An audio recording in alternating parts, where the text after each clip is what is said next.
Hello guys, si Kaya Sandala sa ulit ito at welcome sa episode 29 ng Laruta ng Super Robot Wars 30. Okay, tuloy natin yung game natin.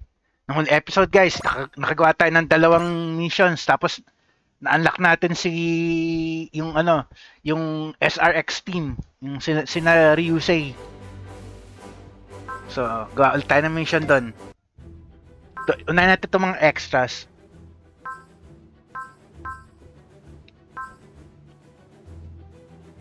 Fixed sortie. Black Spectre. V-17 Debris Sector. Through a DVD, a new warrior from a parallel world arrives. Ito isa.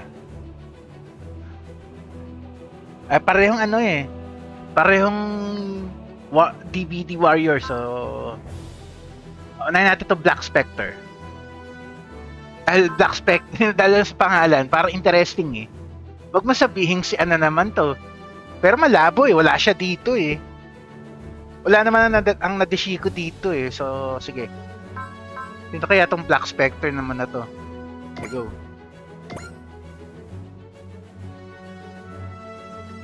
V-17 Debris Sector. Ay, guest fenced. Nice. Okay lang. May guest fenced na naman.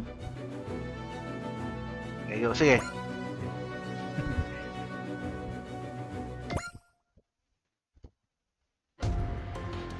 The Striker Bridge. We'll be arriving at the DVD site momentarily. But in the last several weeks, they've been popping up from time to time across the world.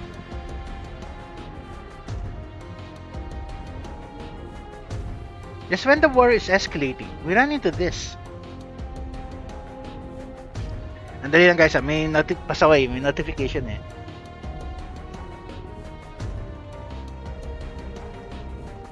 Andali lang. Okay. Bigla nagkaroon ng Windows notifications bigla sumingit eh. We stand against anything that is a threat to peace and freedom.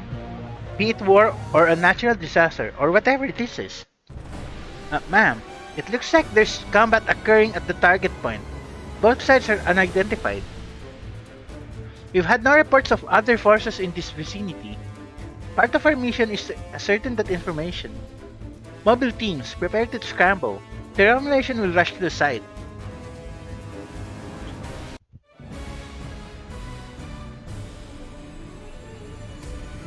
Black Spectre.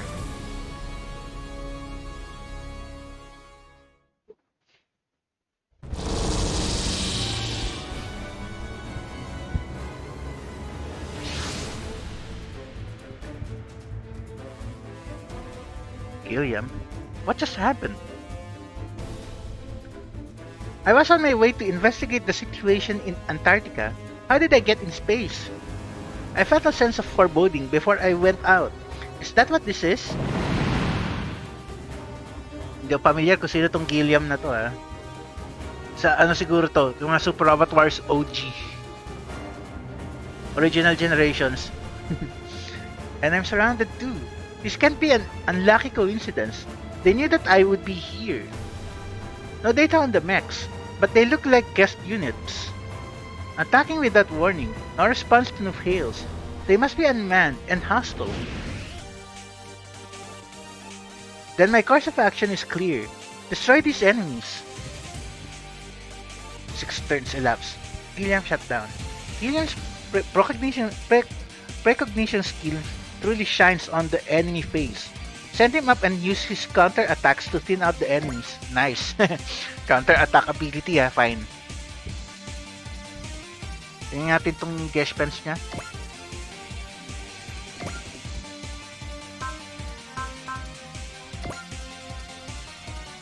Talagang guest pens nga pero hindi na chibi, hindi na super deformed yung tag dito, dimensions. So, dito.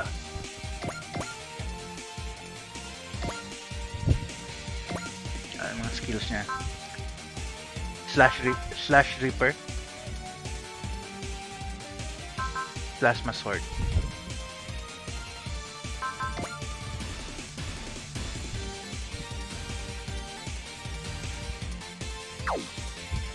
At least ano to, hindi siya energy.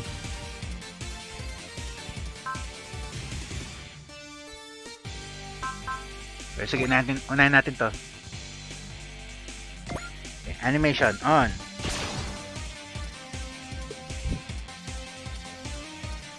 It's nothing this guest pens can handle.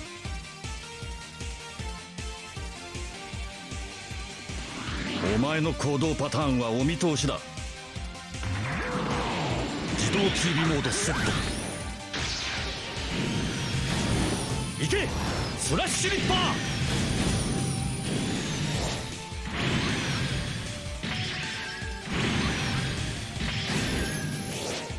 これで終わりだ。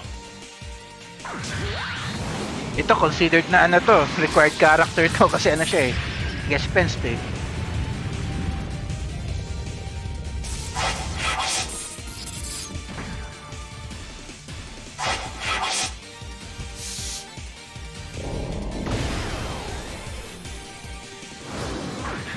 Zannen da ga atari wa shinai.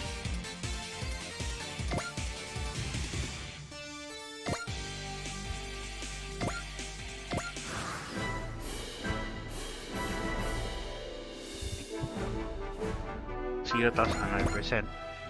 Wag naman yan. Ito, nakita natin yan eh. Sige, neutron beam naman muna.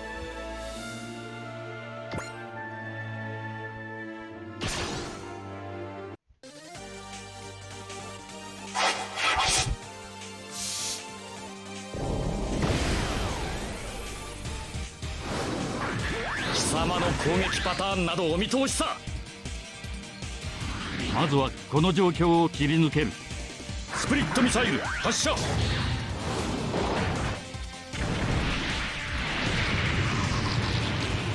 らえ。 Okay ah. Combination attack.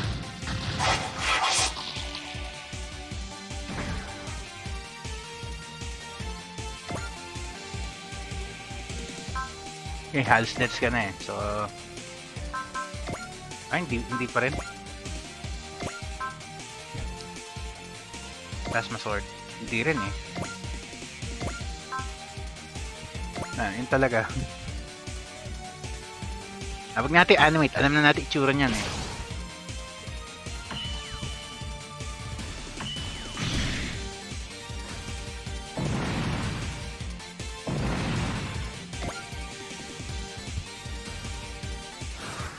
Okay. Natin mas mahina. Plasma sword. Kulang pa rin.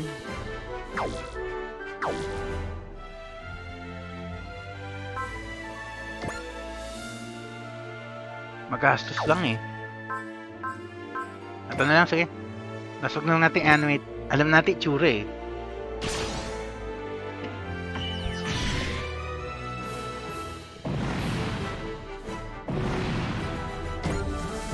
Level up.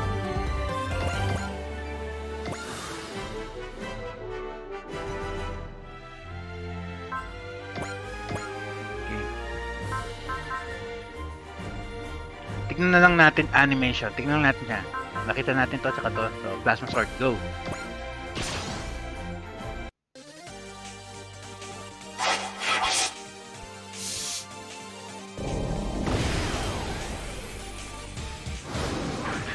Yosoku doori no kougeki pattern da. これ以上好きにはさせん。これでどうだ。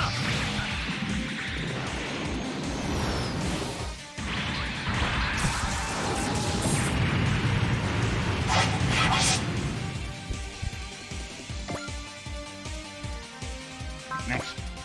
Ito na lang, dito natin nakikita. Yung normal na split missiles lang. Okay. Go.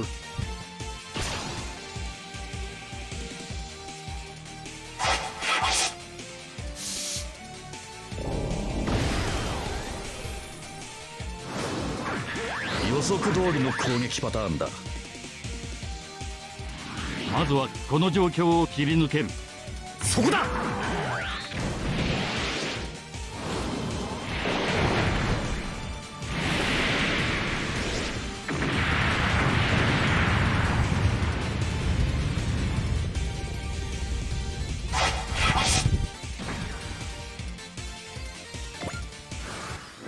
rephrase. Turn 3 na to.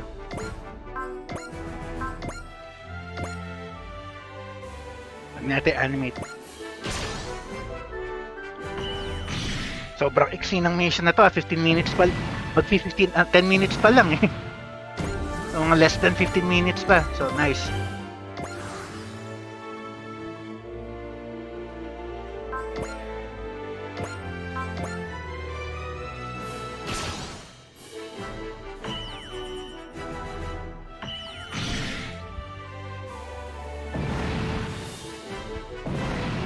Nice. Sandali lang. I suppose I'm safe for now. A mysterious warp phenomenon. Unknown enemies. I'm guessing this is not the same world I was just in. Meaning I'm in a parallel world. Buti kang naget mo kagad. What next? My premonition suggested that a good event would follow the bad. Yan. Dumating na yung Striker. It looks like a warship, but it's far too large for that. They don't seem to be hostile. Pilot of the Black Mag, do you copy? I am Commander Mitsuvagi Valley of the Ramulation, Earth Federation Autonomous Corps. We've come to confirm the situation. Please respond. So these ones are willing to talk. My name is Killiam Jaeger. I'm affiliated with the AEUG. The AEUG? They disbanded some time ago. Pardon me? This is only a guess, but I suspect I mean a different AEUG from the one you know. And this is also a guess, but I believe I came to this world from another one, a parallel world. Displaced through the DBD. I'd like to exchange intel. Request permission to board your ship. Very well, please follow instructions to dock with our ship. Thank you very much. Less than 15 minutes lang. I hope the good premonition I received was referring to them.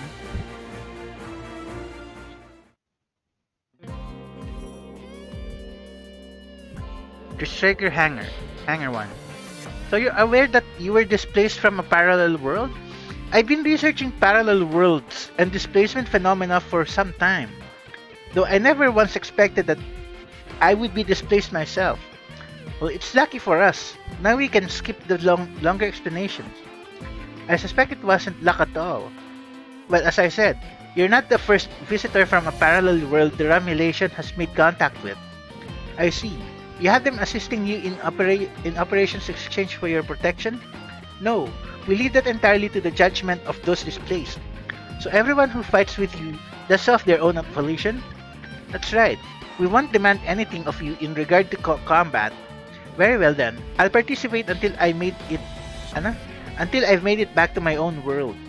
Are you sure? I like to think of myself as a fairly good judge of character.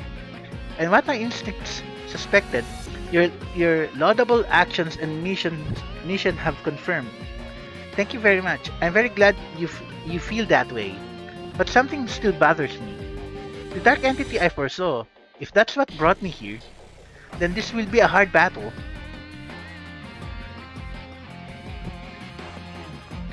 Hero Chronicle acquired. Okay, na power part yan, na kaya yun. Iksi lang. For 15 minutes. So, kanong funds natin? Okay, 1 million ulit. So, upgrade ko siya 1 level.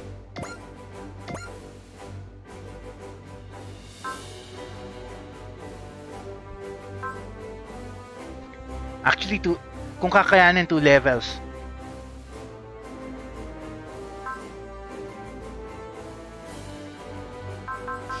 Kung kakayanin 2 levels.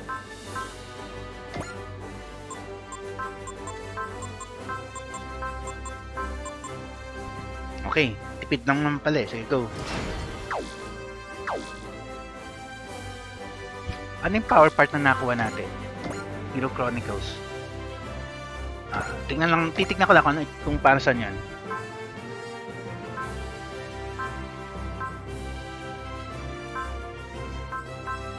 Saan? Okay. Activates the bravery, fortune, and gain spirits once per map. Yung yung Nine's encouragement. Kanina maganda ibigay yan. Sa mga importanteng units lang natin lalagay yan.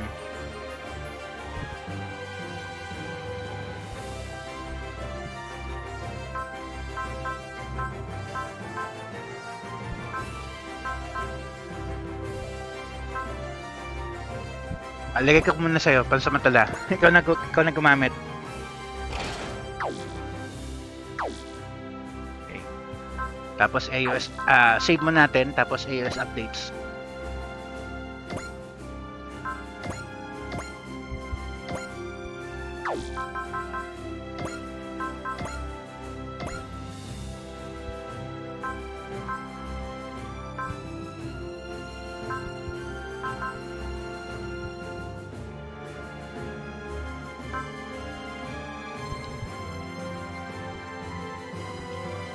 Okay.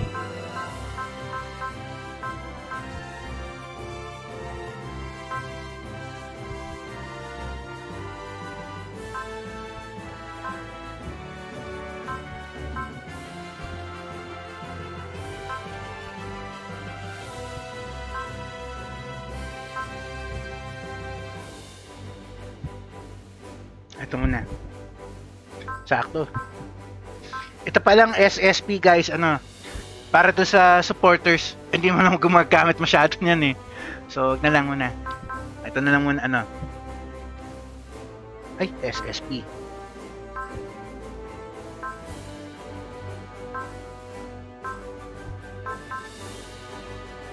Max morale.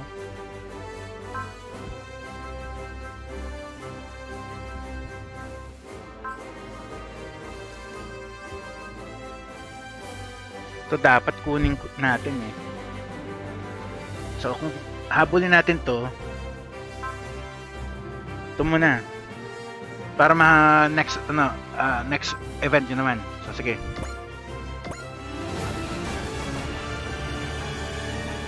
Okay. So, kailangan natin ng 3-5 na naman. Okay. Kunin natin yung isa pang kunin natin isa pang mission.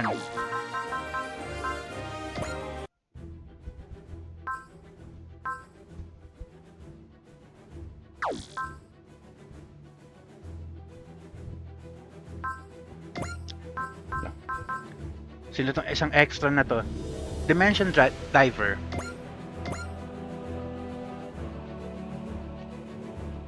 Letarian arrives. Hindi rin ako familiar dyan, pero sige, kunin natin to. Through a DVD, a new warrior from a parallel world arrives.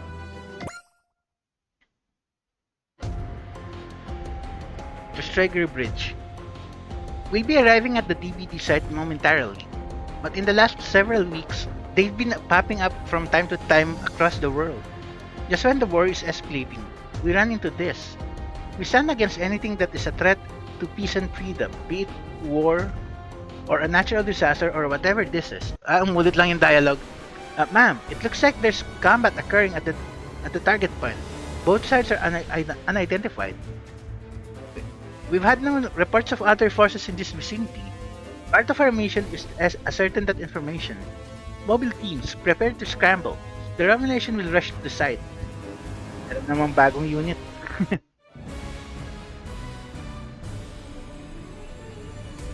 Dimension Diver.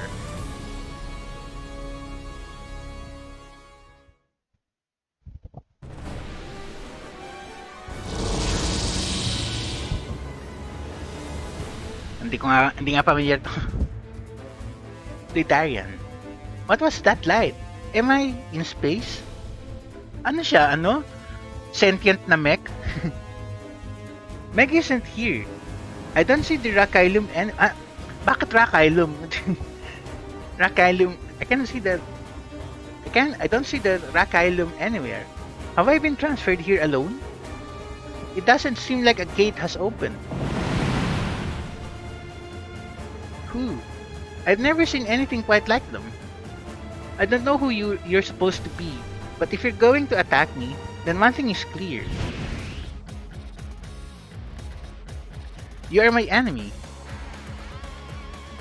Letarian shutdown. Letarians Pika, ano? Pika as skill activates under 50% HP, allowing you to turn mortal danger into victory. Okay interesting. Suspend mo natin.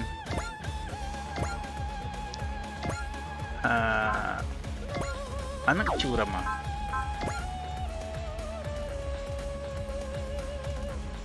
Yung design niya para siyang para siyang Brave. Ay, hindi Brave. Tag dito? Para siyang parang ano ba yun? Eldaran. Parang yung mga lahi ni na din? Raijin O, tsaka Raijin O, Gunbaruger or Gosorer. Kasi yan, yung itong na to itong crystal na to yung kanyang shape. Sa yan, sa mga Eldran mechs yun Saka sentient mech siya. Ano ba yan? Okay. Anyway. Pasaway kasi itong mouse, yung mouse pointer Okay.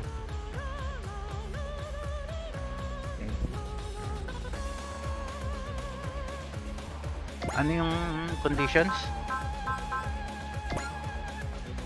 6 turns elapse.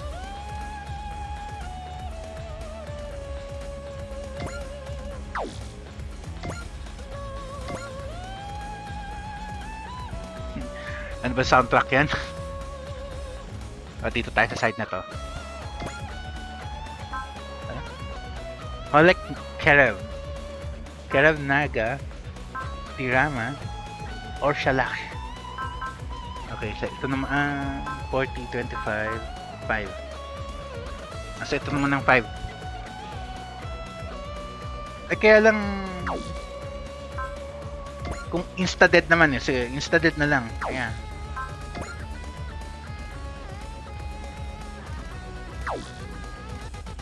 Ayan sakto, insta-dead.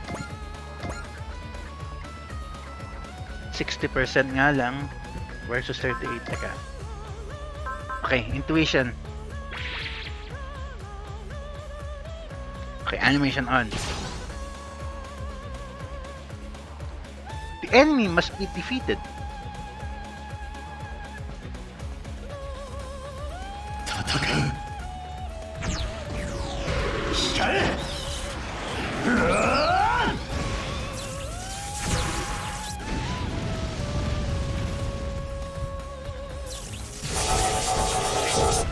Para din siyang Gridman ng dating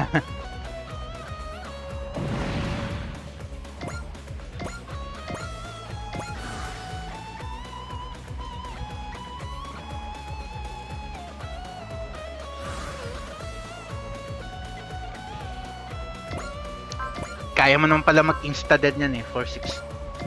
Wag natin animate. Yun din yun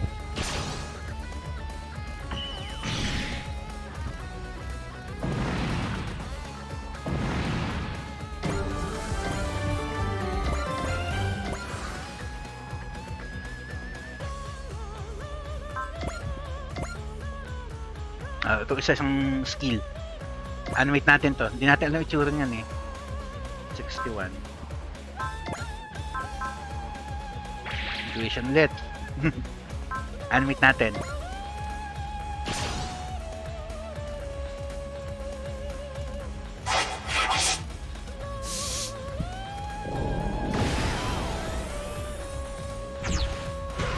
Ore no hou ga hayai. Omae tachi ga teki da. Takire, hikari yo. Furue, yaiba yo. Tokora. Okay na weapon yan parang yung sa Talgi Street.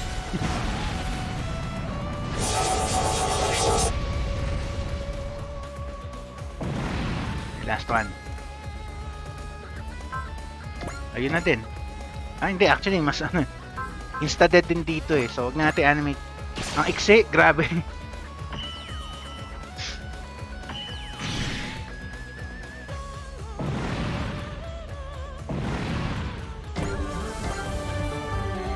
Ang iksi it's over. Is this one of the worlds I'm familiar with? Or is it yet another parallel world? If it wasn't the gate that brought me here, then who is responsible? Whatever the case, I need to get some information first. A battleship? It's much larger than the Rakailam. Pilot of the White Mech, do you copy? I am Commander Mitsuva Grey Valley of the Romulation, Earth Federation Autonomous Corps. We've come to confirm the situation. Please respond. I am Lidarian, affiliated with the Londobel. Londobel? That would be the Autonomous Corps led by Captain Bright Noah. I've never heard of them possessing a mobile weapon even remotely like this one though. I see. This confirms that I must have been transferred to an unfamiliar parallel world. A parallel world. Displaced through the DBP. This is not the first time I've been displaced to a parallel world. I'm sorry, who are you? I believe further questions are in order, ma'am. We would like to ask you a few questions, Daytarian. Would you mind coming aboard? Please follow instructions to dock with our ship. Once you disembark from your machine, we can discuss the situation. I am not a pilot. Calmly and... Pardon? I myself am the Darian. What?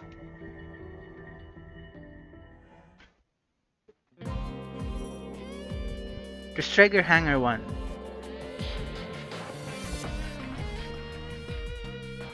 26 minutes pa lang. So to put it briefly, you transferred into the Darian. Forgive me, but nobody will ask if I don't. So, how? Just how? I don't know the answer myself. I've lost a great deal of my memory. Daido. Hato sa pangalan na Daido. Tsaka yung design niya, ano na naman, tag dito? Edgy character na naman. Ano ba yan? May pa-emo na naman. I lost a great deal of my memory.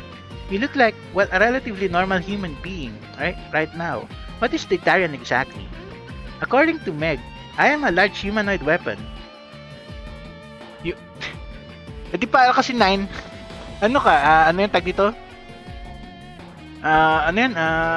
Guardian technology. Who might this Meg be?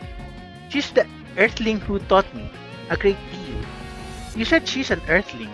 Does that mean that you're not? From what I've been told, I was sleeping inside the battleship that drifted to Meg's Earth from beyond the known regions of space.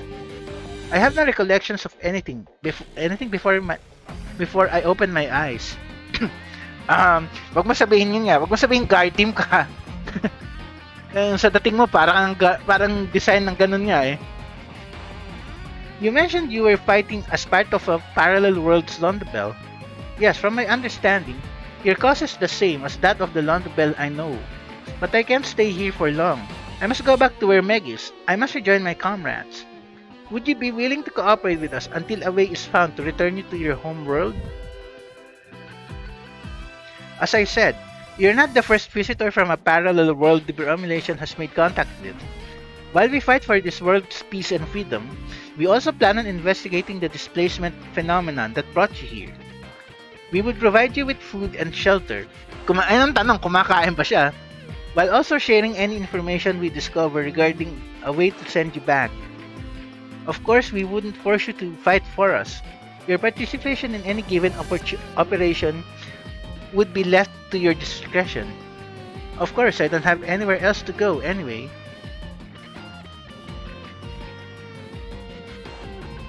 Dimension driver acquired.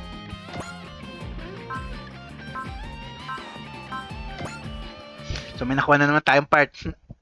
Ano yan? Dalawang missions in 30 minutes. Ayos ah. Ano yung power part na nakuha natin? Tignan lang natin kung ano yan. Dimension driver. Sight and mobility. Tapos HP. Kay Gridman.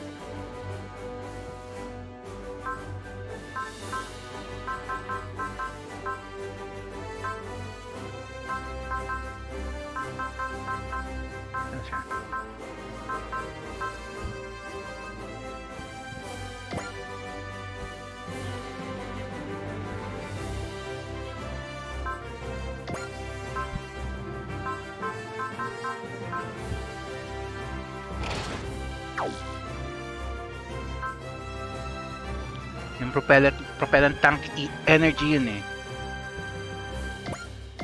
Sa'yo na.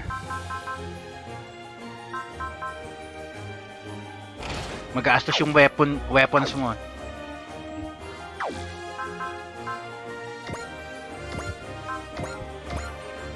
Two missions in 30 minutes, ang bilis.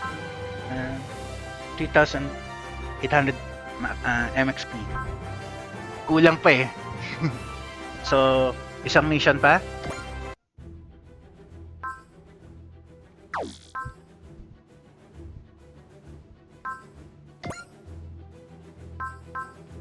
Ito na muna. Wag na muna i-recommended. A Brave's Allies, Comrades, Earth Orbit, Exhorting. A new story? Ito na muna. An annihilation at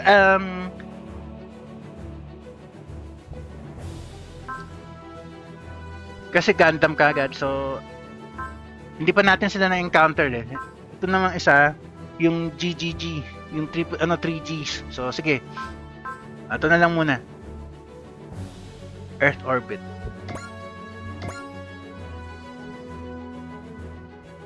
A Brave's Allies, Comrades, Mamoru returns to orbit base.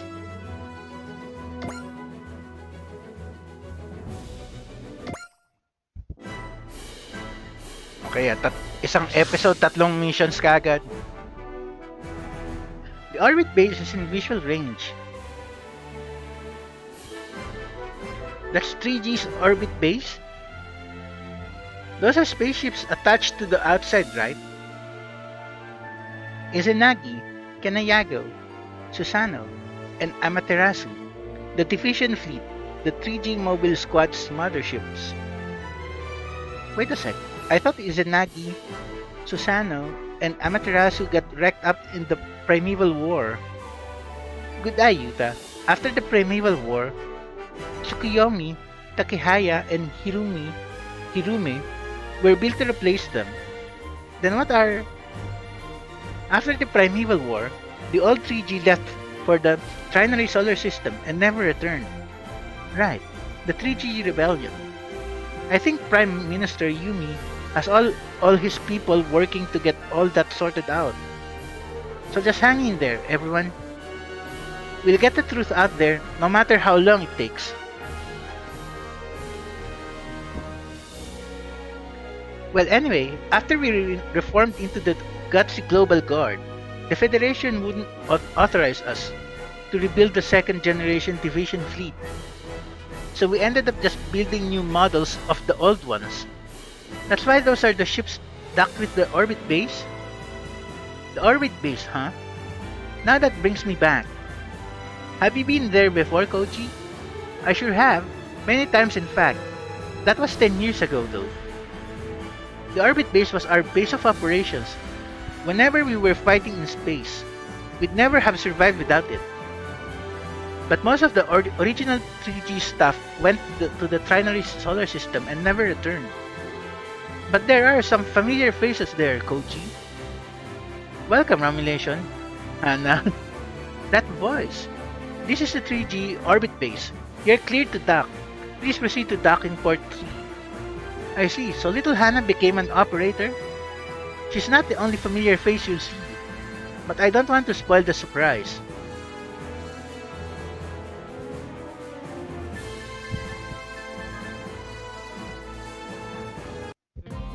PG Main Order Room. Welcome to the 3G Orbit Base. I'm Shigeru Akamatsu, 3G's current director. Call me Chief. It's a pleasure to meet you, Chief Akamatsu. I am Commander Mitsuba Grey Valley of the Romulation. Thank you for inviting us here. Some of our members cannot be here due to space constraints, but they will be listening through our vessel's broadcast system. Hey now, you've been helping us in taking good care of our kids. The least we can do is provide you with some maintenance and supplies. In that case, we'll accept your kind offer. Captain Mitsuba, there's no need to be so reserved. We may be under two different chains of command, but we both serve the Earth Federation. I'm Yang Long Li, the supervisor. It's a pleasure. I'd like to introduce my young promising staff. Come on, guys, say hello. I'm Hana Hatsuno, operator for the mobile squad. Nice to meet you all. I'm Sueo Ushiyama, maintenance division operator. So Hana and Ushi both work on the orbit base now, huh? Hey there, Shiro. I miss you, man. Between you, Mamoru, Kaido, and me, it's like a class reunion up here. Okay, yeah. Magkakaedad kayo? I joined 3G because I wanted to be like my brother, but Hatsuno did it to be closer to Mamoru. Isn't that cute? Seriously, Mamoru. Seriously, Mamoru doesn't deserve a wife like you, Hana. Hold on, wife? But Mamoru's barely 20, and you two are already married. And you two are already married? Wait, Mamoru, your profile didn't mention a spouse. What's going on here? That's a I. How are you two still embarrassed by it? You've been married for 10 years. Ano ba yun? 10 years? Okay, that can't be legal. Well, Mamoru and I aren't Earthlings, so we're not exactly bound by Earthling laws. Or family registers for that matter. You're not Earthlings? Well, that would explain your supernatural powers, if not your wedding customs. This isn't exactly public knowledge, so it's not written in the reports. But I'm actually from the Trinary Solar System. Andali lang, guys. Not that I have any memories of that time. I was sent to Earth as a newborn baby. As for me, I'm essentially a bioweapon, developed to possess the same abilities as Mamoru. Despite our origins, though, we consider ourselves to be Earthlings. I see. Sorry for hiding this, Captain. Only their closest friends know, and I didn't want you to get a wrong impression. It's not a problem, don't worry. Mamoru and Kaido are our comrades. That's all that needs to be said. Thank you, Captain. Honestly, I'm more interested in the story of you getting married at the age of 10. After the battle against the 31 Primevals, they were married prior to Mamoru departing the solar system for a time. These two lovebirds have always managed to create things on... have managed to create their own little world, you know. Like some kind of dividing love field or something. Shiro, not you too. I can see the captain is very curious about it, but better save it for later, Kaido. I have another operator to introduce. Yes sir, perhaps some other time, Captain.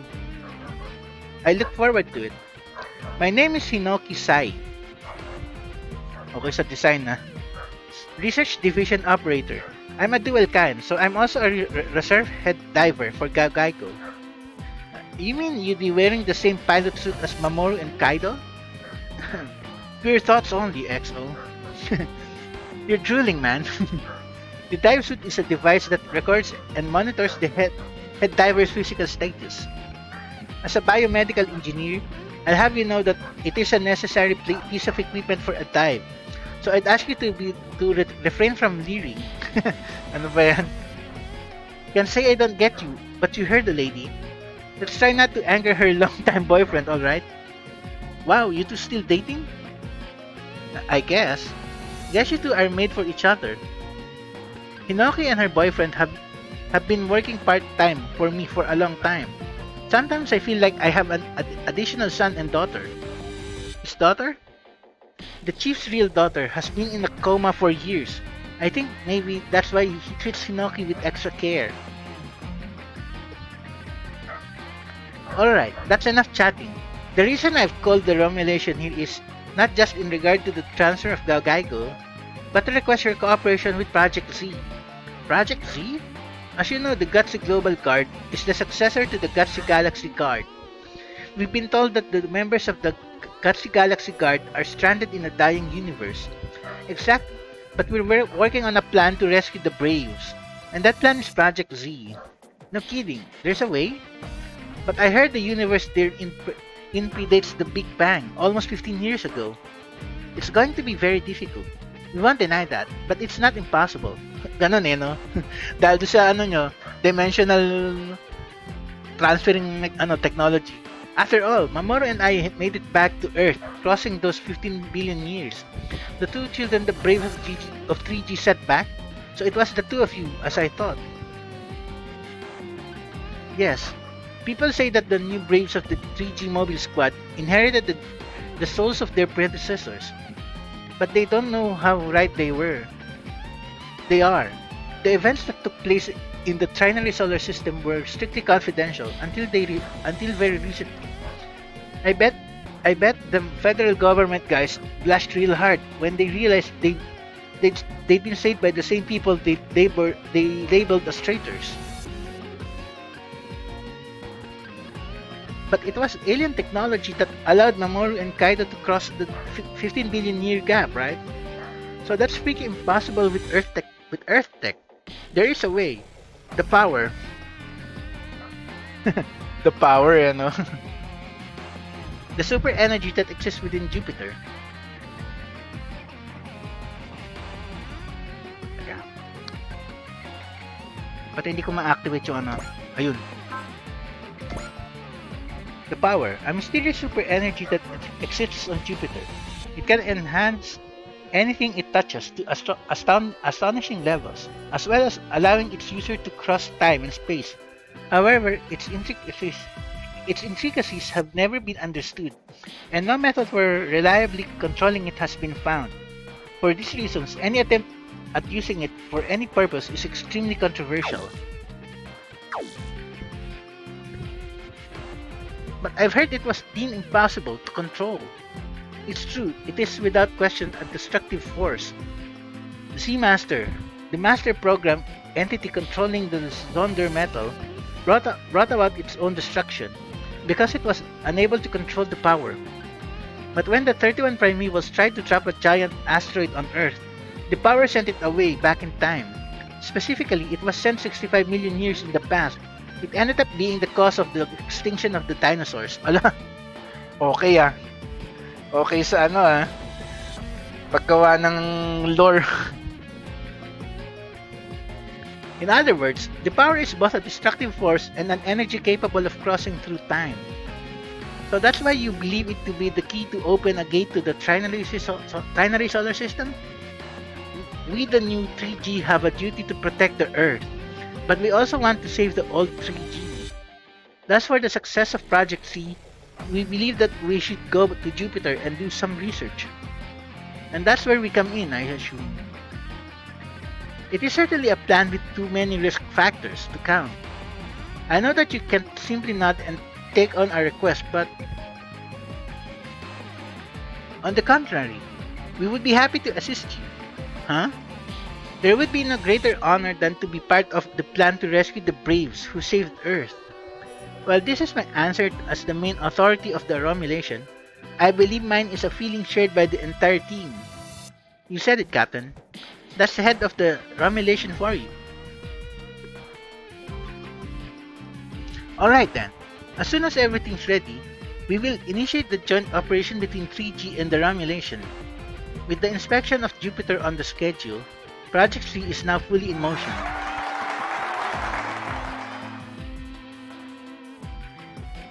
Mamoru, Kaido, this is great. Yeah, thanks, Shiro. The goal still lies beyond our sight, but this is definitely a big step in the right direction. But there is still one major problem. Sometimes a colossal shadow has been reported as appearing on Jupiter. Project 3 cannot progress until we can confirm this shadow's nature. Pag mo sabihin nire-reference nyo yung 2001 A Space Odyssey. yung tag dito? Yung obelisk. Some members of our team fought alongside members of the old 3G, while others look up to them as heroes. I promise you, we will do our utmost.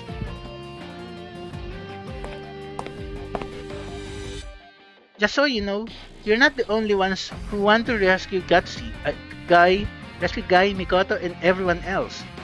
Alouette. What are you doing here?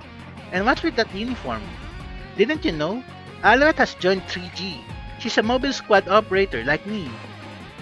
And don't think I joined just because I wanted to be closer to Kaido. I did it because I want to help with Project Z to meet them. But how do you know Guy and Mikoto? You're only 15. Ah well, that's a bit of a long story. How about we save it for another? Thank you, Chief. But there's no need to be so... Nag-timer na. Sandali lang. No need to be so considerate of me. There's no need to hide that I'm a product of Bayonet's genetic enhancement experiments. Huh? Well, if you're sure, dear. Apparently, Alouette's mother was subjected to various experiments while she was pregnant. As a result, Alouette was born with genius-level intelligence. If you're wondering what kind of genius we're talking about, you should know that she wrote Gao Feigar's Final Fusion program at age 5. Pardon? Gao Feigar? That was the fighting mechanoid Guy Shishio piloted after Gao Gaigar, if I remember right. Since Galleon, Gao Gaigar's core machine left with me for the Trinary Solar System, the world needed a new King of Braves. I see. You must have met Guy while Mamoru and I were away from Earth. From Earth. From Earth. From Earth. One day I will wonder. One day I will suffered a bit of head trauma, and I ended up forgetting what happened back then. But in a twist of irony, it was Bayonet's recent kidnapping that made me remember. Siya yung niligtas doon sa yung niligtas nung doon sa yung kasama si Yuta. I'm so sorry. Oh, did it sound like I was looking for pity? Well, I'm not. I'm glad my memories are back, because now I get to contribute to Project Z. And as an added bonus, I get to get closer to Kaido. Alright, I get it, but don't stick so close to me. But Kaido...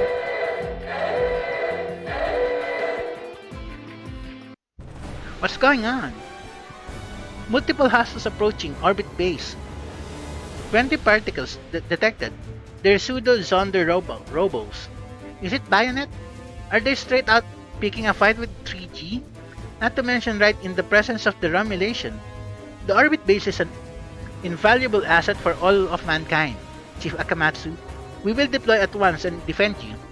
Thanks a bunch, Captain Mitsuba. Gawin na lang natin tong combat na to next episode. Nag-timer na eh. A brave's allies. Comrades. Teka. Objective. Check mo natin objective. Defeat all foes.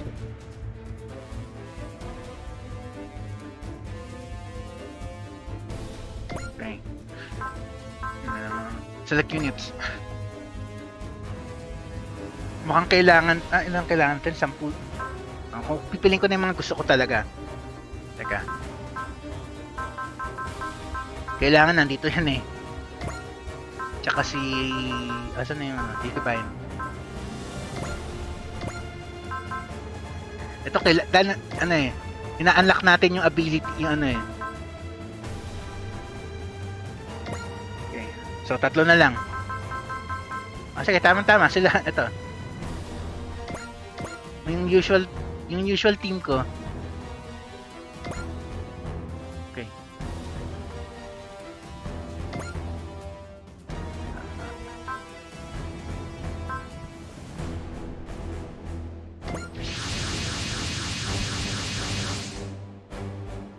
Gotta hand it to those Bayonet nuts. They're pretty brave to attack the impregnable orbit base in the open like this. I'll have to ask you to refrain from using the term brave to refer to them, Tank. Pseudo-Zonder robos inbound.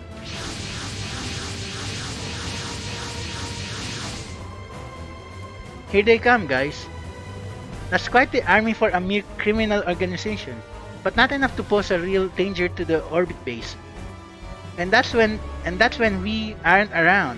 They're in for the beaten they're never gonna forget.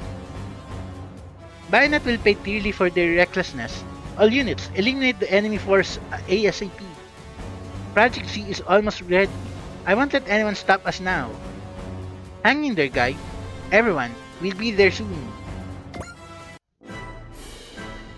Okay, 50 minutes na eh. So, save ko na lang muna dito, guys. So, tuloy na lang natin next... Ano ba sila? Tuloy na lang natin next episode. So, teka. Save. Spend. Isa pa. Pasaway lang kasi tong game na to, wala siyang ano eh. Return to main menu method. So, anyway, ito na lang. Soft reset. Okay guys. End na muna natin itong episode na to for now. So, Kersan Velosa signing off. Tuloy na lang natin next episode.